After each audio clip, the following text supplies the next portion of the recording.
E eu queria pedir, amados, para que você fechasse seus olhos, levantasse sua mão juntamente comigo, agradecesse a Deus por esse dia maravilhoso e tremendo,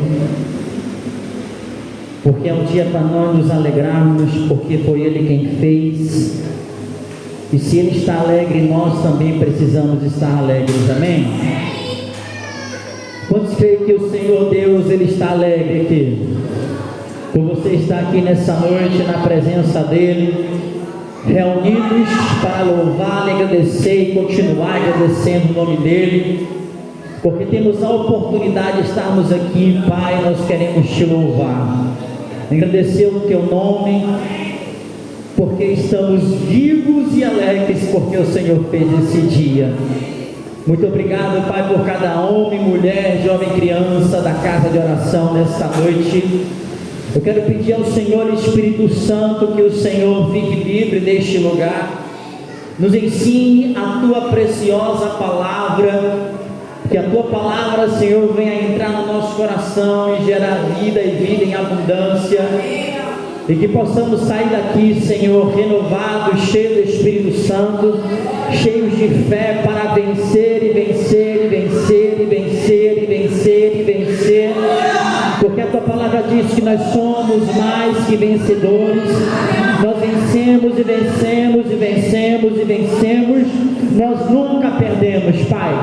Só porque temos o Senhor, nós já somos mais que vencedores, porque nós temos o teu nome em nós já vencemos todas as coisas nessa terra, Pai, porque o Senhor venceu este mundo. Por isso nós te agradecemos e te louvamos em nome de Jesus, amém? Amados, eu queria recapitular com vocês a respeito do tempo da fé, que temos falado muito a respeito disso de várias maneiras, e aqui eu queria que você prestasse muita atenção, porque nós vamos agora reafirmar algumas coisas que o Senhor colocou no meu coração. E aqui, amados, a fé, nós sabemos e nos relembramos nessa noite, que é o modo de vida que Deus determinou para que os seus filhos vivessem. Diga comigo assim: Deus determinou uma maneira nova e surpreendente para que eu viva nessa terra. Perceba que nós, como filhos de Deus, precisamos viver acima daquilo que nós podemos ver com os nossos olhos naturais ou sentir com o nosso corpo físico. E uma das coisas, amados, que o Senhor quer que nós entendamos é que, amados, a fé, ela é um tipo de vida que não é natural, ela é sobrenatural. E aqui, entendendo que a palavra natural, ela significa, amados, para a gente aquilo que é palpável com o nosso corpo físico, ou aquilo que é visível aos nossos olhos naturais, ou também o que é comum ao nosso corpo físico, ou à natureza humana. Então você começa a entender, amado, que tudo aquilo que é comum para todos nós, enquanto estamos nesse corpo físico, é natural. E nós temos também a palavra sobrenatural. E aqui, amados, a palavra sobrenatural, ela significa aquilo que ultrapassa o natural, aquilo que está acima, como diz a palavra, sobre o natural. Quando falamos algo sobrenatural aconteceu, nós estamos falando que algo mais alto do que o natural, do que a dimensão terrena se manifestou. Observe algo aqui, amados, que para que eu e você venhamos a conhecer o sobrenatural, é necessário você viver e compreender o que chamamos de fé. Porque o sobrenatural só pode ser conhecido mediante a fé. Você está ouvindo o que eu estou falando para você? Então vamos lá para Hebreus capítulo 11, no seu versículo 1, por gentileza.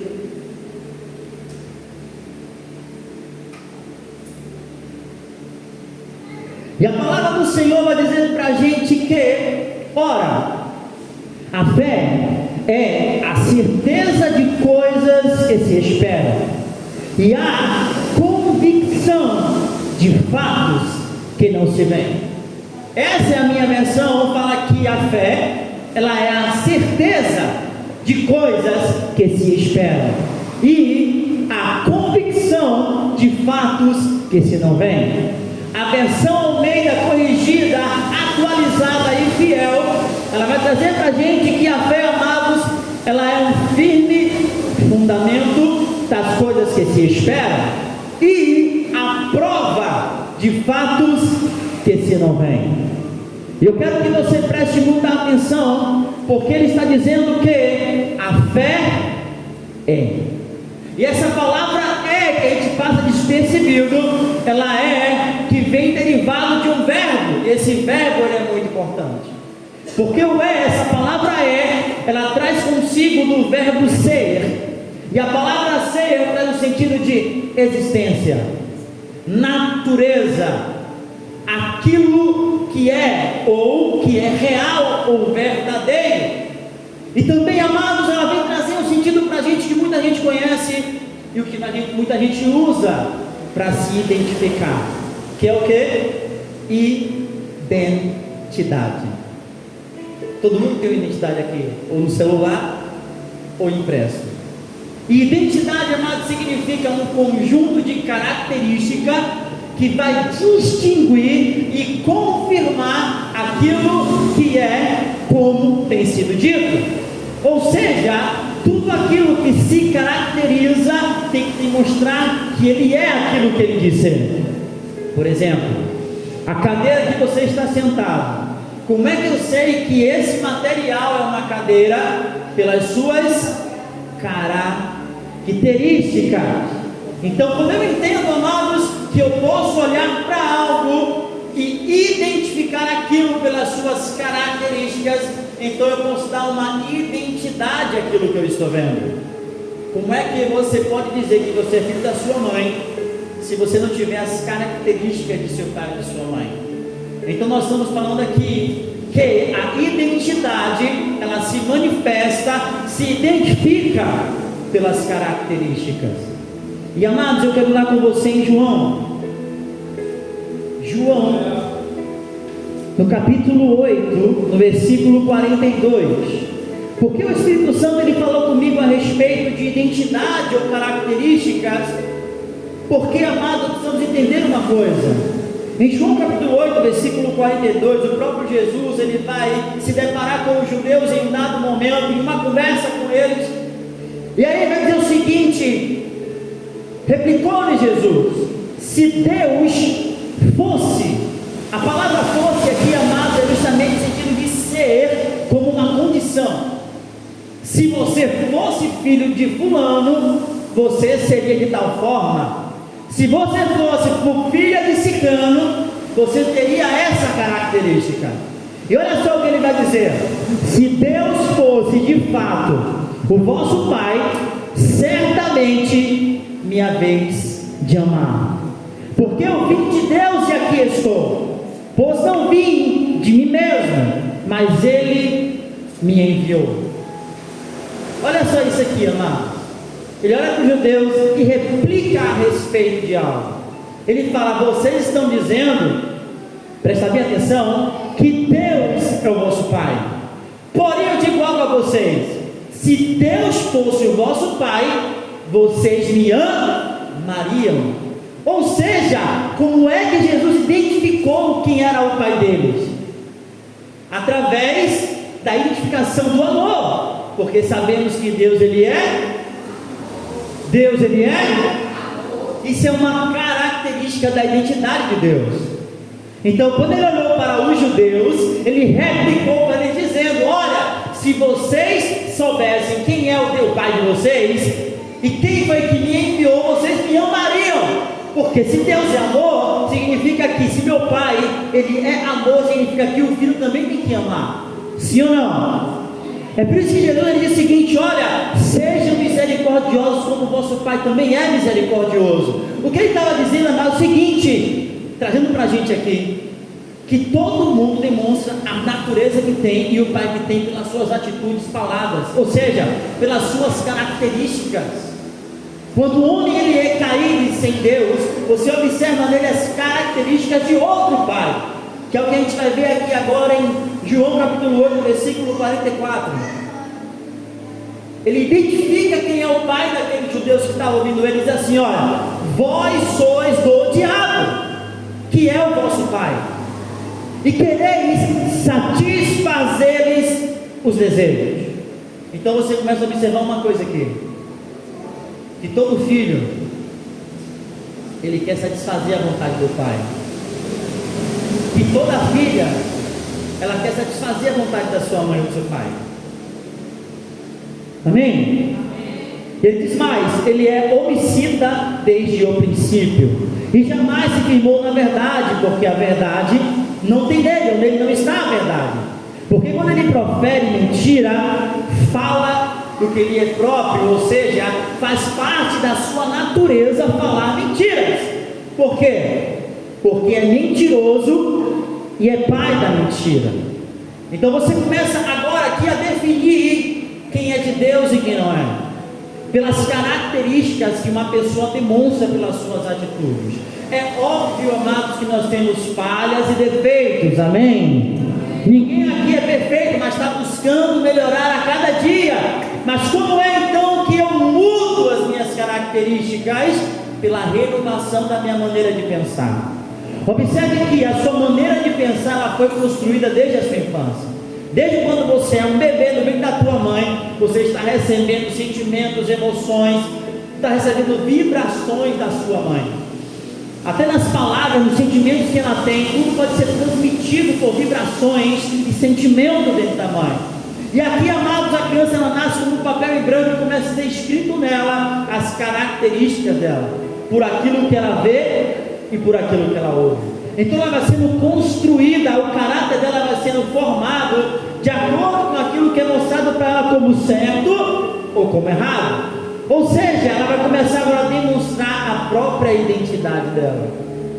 E aí, amados, a gente começa a perceber uma coisa: se Deus é amor, eu tenho que verificar se em mim existe esse amor de Deus. Porque, amados, ele está falando aqui que o diabo ele é homicida, que é mentiroso, ele está dando as características do pai da mentira, que é o diabo. Ou seja, ele está trazendo para a gente uma realidade de manifestação, para que eu e você entendamos uma coisa. Gálatas capítulo 5 fala sobre as obras da carne e os frutos do Espírito, ou seja, as características daqueles que são sobrenaturais, são os frutos que convêm do Espírito. E se você observar toda a lista, não tem ódio, não tem mentira, não tem homicida, não tem homicídio, não tem luxúria, não tem nada que esse mundo tem oferecido para as pessoas. Então a gente começa a compreender uma coisa aqui, amado. E assim a gente começa a compreender algo aqui, olha só. A fé, ela é, ou seja, ela se identifica por características. E quais são elas? Certeza, convicção, firme fundamento e prova. Ou seja, tudo que não é certeza segundo a palavra de Deus, não é fé. Percebe? Nós trazemos a ideia da identidade, das características, para entendermos algo aqui. A palavra certeza, no seu vocabulário natural, significa confiança. Quem confia na palavra de Deus é aquele que tem a certeza de que Deus ele é fiel para cumprir aquilo que ele diz. Então, toda vez, amados, que você observar que a certeza não está mais no seu coração, é porque existe o quê? Dúvida. E a dúvida, amados, não vem de Deus. Porque Tiago fala o seguinte: olha, se você necessita de sabedoria, peça a Deus que a todos dá sem impedimento. Mas só que peça de uma única maneira, com fé. Aí ele faz um contraste entre fé, que é certeza, e entre a dúvida. Porque quem duvida, amados, é como o mar, impelido e agitada pelo vento. Ele tem um ânimo dobre. Uma hora ele crê que Deus é capaz de fazer, e uma hora ele duvida que Deus é capaz de fazer. Por quê? Por causa do vento. O vento das circunstâncias, o vento das palavras, O vento do que é natural faz a gente, se a gente não perseverar em crer, em duvidar. Em agora ter dois pensamentos dentro da gente dizendo e lutando um contra o outro. É por isso que o apóstolo Paulo lhe fala, amados, que o Espírito ele luta contra a carne. O que ele está falando? É que a fé está lutando contra a incredulidade, e a incredulidade na carne luta contra a fé. O tempo inteiro a gente está vivendo isso. Um dia você ouve uma palavra, uau, que palavra linda e maravilhosa. Você absorveu aquela palavra, creu nela, mas de repente você nem lembra mais dela. De repente a circunstância vem, bate na porta, você não lembra daquilo que foi dito para você. Aí começa a surgir o que? A dúvida. Porque, amados, eu não creio que ninguém na face da terra não tenha um propósito de Deus na vida dessa pessoa. Deus não forma ninguém, Deus não faz ninguém sem designar um propósito para a vida dela, sem designar um sonho que Deus tem para ela, para realizar na terra. É como se Deus pegasse aqui, formasse você e colocasse os dons, os talentos, as ferramentas, tudo dentro de você, para que você realizasse um propósito para Ele. Só que acontece, depois da vida a gente vai se desviando, porque não conhecemos a verdade. Porque quando você conhece a verdade, seus olhos são abertos, seu coração é aberto para acreditar naquilo que não é natural, é sobrenatural, é muito mais alto. É por isso que Jesus, quando ele chega para Nicodemos, ele fala assim: olha, convém que você venha a nascer de novo. Ou seja, você precisa mudar a tua mentalidade, você precisa ser daqueles que são sobrenaturais. Porque, amado, nascer de novo significa nascer do alto, ou seja, sobre aquilo que é natural. Então, quando eu conheço e sei muito bem que eu nasci de cima e não de baixo, por que então eu tenho que viver segundo as regras de baixo e não das regras de cima? Por que eu tenho que viver com a mentalidade da terra? Por que eu tenho que viver segundo aquilo que eu estou vendo? Por que eu não posso viver segundo aquilo que eu acredito na palavra de Deus? Amados, infelizmente o natural passa. O natural não é firme. O natural você não tem como confiar nas coisas naturais, porque elas são passageiras. Jesus ele olha para todo mundo e diz assim, Mateus capítulo 24, versículo 35: os céus e a terra, tudo isso vai passar, mas as minhas palavras, elas não passarão. Observa algo aqui. Palavra, sabe o que é palavra? Jesus ele chega e diz assim, que a carne, o natural, o físico, aquilo que você está vendo aqui, não tem proveito nenhum, mas é o Espírito que vivifica. Por isso ele falou, as minhas palavras são Espírito e são vida. As minhas palavras, eu tenho uma novidade para dizer para você: o mundo foi criado por palavras, a terra foi criada por palavras, a luz que você vê foi criada por palavras, tudo é criado pela palavra de Deus, simbolizando e sendo a própria palavra de Deus, que é Cristo. Olha o que Isaías 40, versículo 8 diz: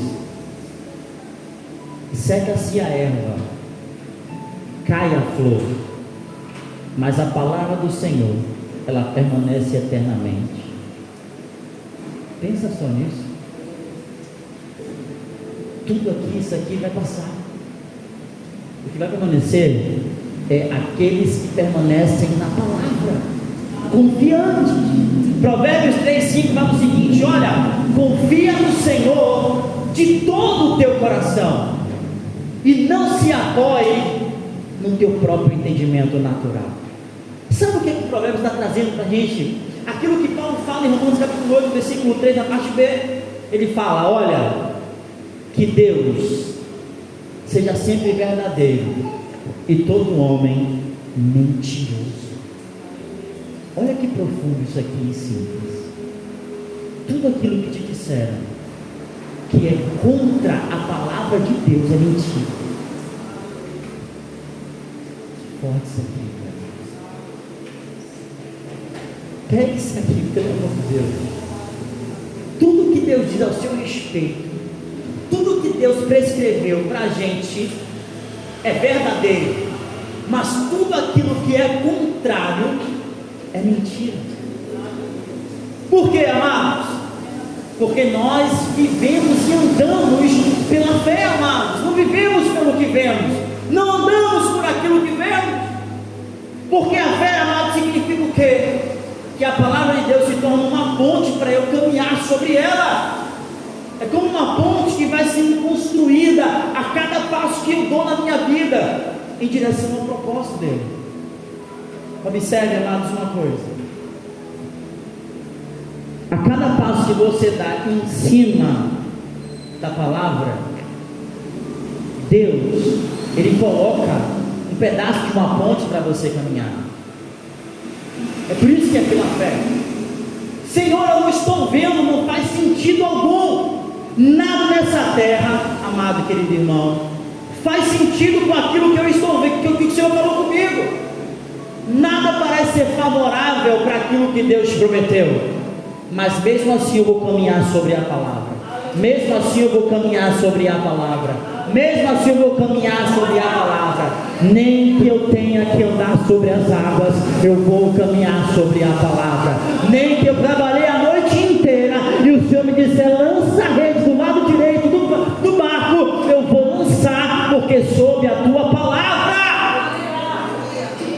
Só que a gente quer se apoiar no nosso próprio entendimento. A gente quer se apoiar naquilo que a gente vê do lado natural. A gente quer se apoiar na razão, na nossa forma de pensar, porque Deus não deu capacidade lógica e inteligente para a gente pensar, e isso é bom. Mas o que não é bom é você pensar contrário à palavra, é você pensar contrário ao que está escrito, é você pensar contrário àquilo que está, amado, como promessa para nós agarrarmos isso com toda a nossa força. E olha, amado, eu dizer algo para você viver a promessa, você vai ter que ser perseverante até o fim. Não tem como. A gente vai sofrer perseguições, vai sofrer resistência espiritual, resistência física, natural. As coisas vão parecer que nada está acontecendo e você tem que dizer: eu tenho uma palavra, eu tenho uma palavra, eu tenho uma palavra. Deus me disse isso, Deus me disse isso, Deus me disse isso. Ah, mas Deus me disse, Deus me disse, Deus me disse, Deus me disse, e eu vou até o fim debaixo dessa palavra. Eu vou caminhar sobre ela até o fim. Porque, amado, tudo que cativa a gente na nossa alma é tudo que o diabo quer da gente. Que a gente vacila entre dois pensamentos. Uma vazão que nós damos para o diabo em concordar com ele, no sentido de: será que realmente não é bem assim como Deus falou? Será que realmente não é tão parecido? Não, peraí, amado, como assim Deus disse que eu vou ter isso, que eu vou ter aquilo, que eu vou fazer isso, que eu vou fazer aquilo, que pessoas vão receber curas e milagres, ou que a minha família se converterá, mas nada parece favorável àquilo que Deus falou? Não, você tem que permanecer. Deus disse, Ele cumpre. Deus disse, eu permaneço até o final. É por isso que a palavra fé também significa confiança. É permanecer confiando nele, é acreditar. A convicção e prova, já diz, como está falando aqui o texto, significa, amados, que eu vivo debaixo de uma experiência de vida com a palavra de Deus. Eu quero dizer algo para você aqui: convicção de tudo aquilo que você não vê, vendo. Eu vou dizer de novo, presta bem atenção, porque a palavra diz o seguinte: olha, certeza das coisas que você espera, ou seja, Deus deu uma palavra para você, você agarra ela e traz ela para o seu presente. Ela é minha. E olha isso aqui: convicção ou prova das coisas que eu não vejo, mas esse não ver é no natural. Porém, o não ver no natural me faz ver no espiritual. Então é o seguinte, olha, convicção é o ver o que eu não posso ver. Eu vou dizer de novo: eu vejo o que ninguém pode ver. Isso é fé. Observe que no dado momento, Filipe chega para ele e diz assim: ó, Jesus, você está falando tanto do Pai aí, me mostra aí o Pai, me mostra quem é o Pai. Jesus olha para ele e diz assim: olha, Filipe, há tanto tempo eu estou com você e você não está vendo, porque quem me vê, Filipe, vê o Pai. Olha a revelação. Jesus disse: quem me vê, Filipe, está vendo o Pai. Nós estamos falando o quê? A convicção naquilo que você não vê, mas vendo. Deixa eu falar uma coisa aqui, ó. Filipe, ele viu Jesus, mas ele não estava vendo Cristo dentro de Jesus. Você sabia disso? O Jesus é o corpo físico, o Cristo é o Deus que estava dentro de Jesus. O corpo estava ali, mas ele não via Deus dentro de Jesus como Cristo. Por isso que ele falou: aquele que me vê, ou seja, vê é crer. Diga comigo: ver é crer. Diga: eu vejo quando eu creio. Filipe não acreditava que Jesus era o Cristo ainda. Por isso que ele falou: ei, você não está me vendo, Filipe. Porque olha só, Deus estava em Cristo e Cristo estava em Jesus. Então, quando você começa a compreender esses detalhes, você começa a entender uma coisa aqui. Por que Jesus ele citou lá o livro de Isaías falando com os judeus? Falando assim: olha, você tem ouvidos, mas não ouvem, tem olhos, todo mundo aqui tem olho, também tenho, mas não vê, tem coração, mas não compreende. Por quê? E segundo o que está escrito, vai dizer o seguinte: porque de mau grado eles ouvem com o coração, e eles fecharam os olhos e tamparam os ouvidos. Para quê? Para que não venham a crer. Porque ele vai dizer, ó, se crer, eles vão se converter, e se converter, serão salvos. Percebe? Se eu não crer na palavra, é porque eu estou cego. Mas se a palavra de Deus, o qual eu creio, é porque eu estou vendo o que ninguém pode ver. É por isso que às vezes a fé, ela é contrária à lógica natural das coisas. E eu queria pedir uma coisa para você que está aqui presente. Se você ora, se você lê a Bíblia, se você busca Deus, comece a pôr em prática tudo aquilo que a gente tem aprendido nesses dias. Algo despertou no meu coração. Eu falei: Senhor, eu preciso orar pelos enfermos. Porque se a tua palavra está falando que há uma promessa de que se os teus filhos que creem em ti imporão a mão sobre os enfermos e eles serão curados, por que a gente não impõe a mão sobre os enfermos? Infelizmente, essa é a resposta que damos, de que não cremos. Por isso Tiago fala o seguinte: você diz que tem fé sem obras, eu te mostro a minha fé pelas minhas obras. Eu vou dizer de novo: você está falando que tem fé, né? Aí ele diz assim, ó: os demônios creem e tremem. Aí ele vai dizer: olha, você está falando que crê e que tem fé sem obras, mas eu vou mostrar a minha fé pelas minhas obras. E é isso que a gente tem que pedir ao Senhor, uma atitude referente àquilo que você crê. Mas, irmão Pedro, e se não for curado? Esse "e se" é o que mata a gente.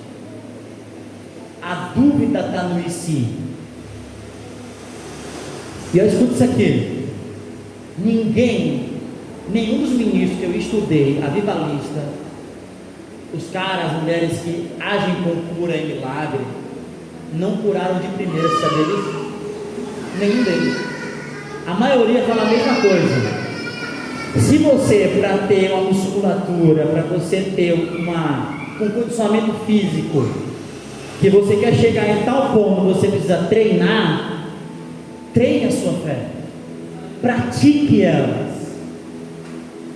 Comece com uma dor de cabeça, comece com uma dor em algum lugar.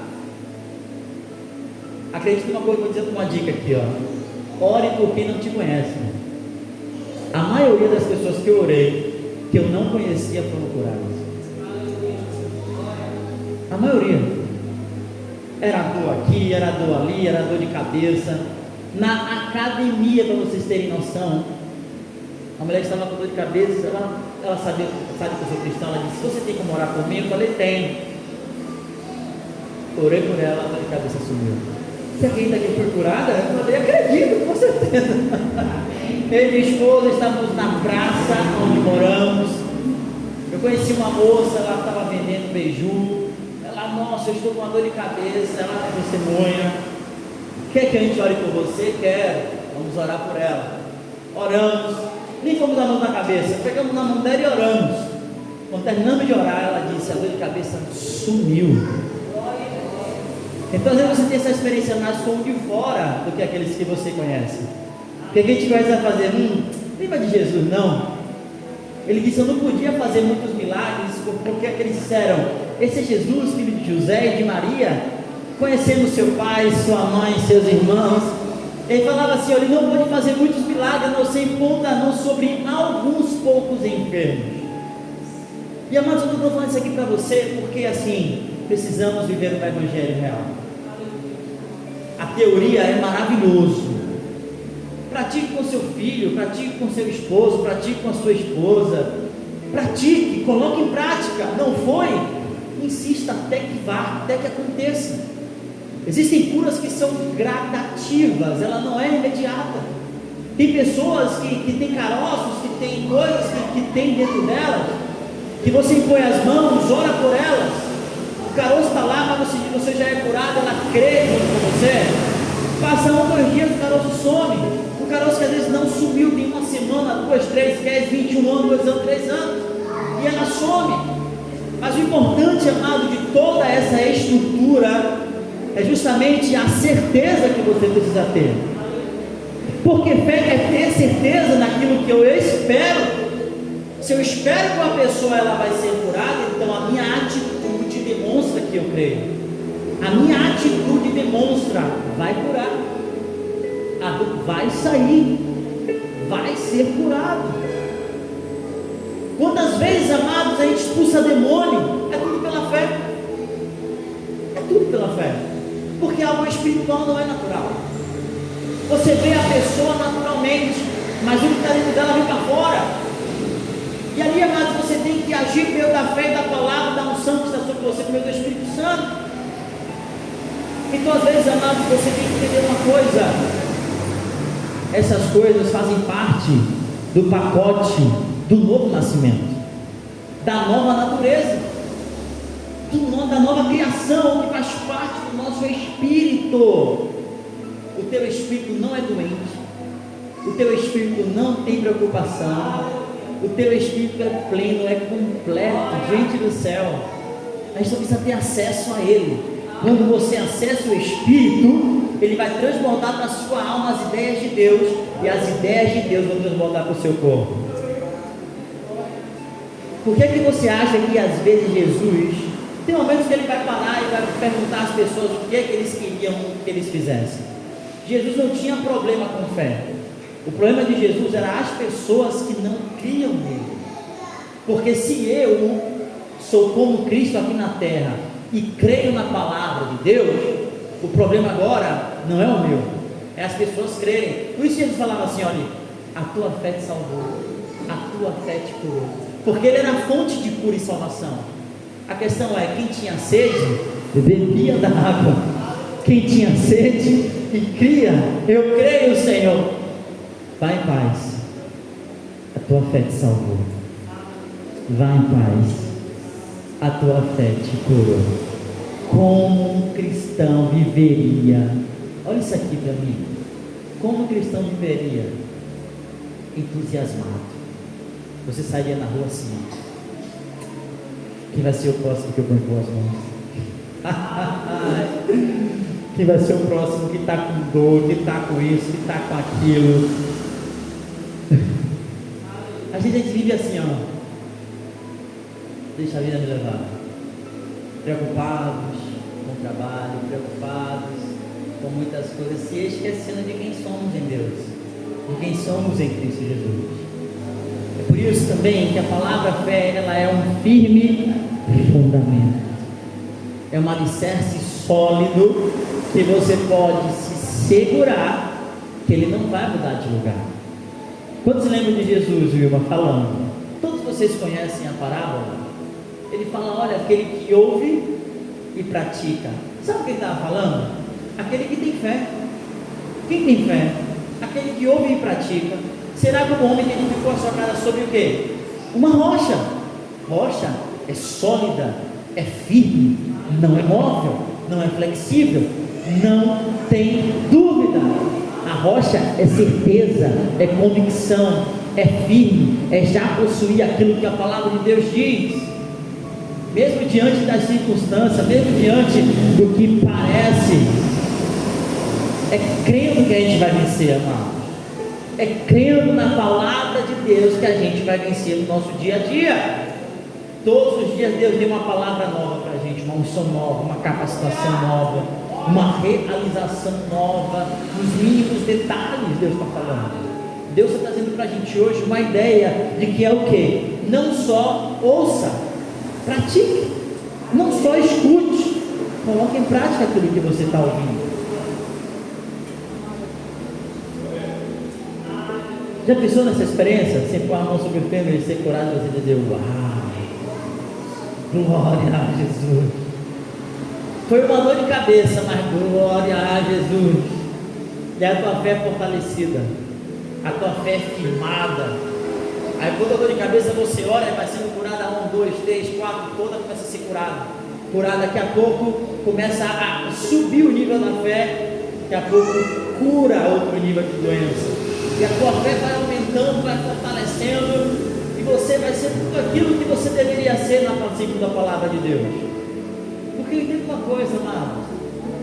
Jesus ele olha para os discípulos e fala assim, ó, que toda a autoridade foi me dada no céu e na terra. Aí Paulo pega e fala assim, olha, Deus ele pegou todas as coisas, o universo e a terra, e colocou debaixo dos pés de quem? De Cristo. Aí ele faz o seguinte, olha, e Cristo foi dado a quem? A igreja, que é o seu corpo.